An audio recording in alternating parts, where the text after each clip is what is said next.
daneessan akka fayyadamnu murtaa'ee jira. Kanammoo jalqabbii inni guddaa mana barumsaa ta'etu itti aanee miidiyaadha. Afaan Oromoo gidduutti xiqqoo akka baduu ta'ee ture.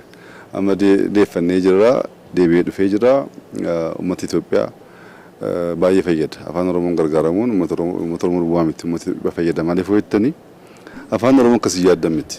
Beenishaangul deemtanii, Koonsoo deemtanii, Hamar deemtanii, Nyaangaatum deemtanii. Afaan kun namoonni baay'ee itti gargaaramu. Afaan kana dhoksuudhaan osoo hin taane dagaagsuudhaan, babal'isuudhaan, afaan Amaaraas babal'isuudhaan, afaan kan dorgomu miti. Wal gargaaraa deema. Isa kaan ajjeestee yoo deemte dorgommiin dhiba waan ta'eef guddachuu hin dandeessu. Afaan baay'ee gaafa jiraatu garuu yaaduufis nama gargaara. Namni afaan baay'ee dubbatu yaadaan nama afaan tokko dubbatu hin caalaa jedhama. Kanaaf afaan Oromoo keessa jiraachuusaa ETVf baay'ee gaariidha. Jabeessaatti itti fayyadama.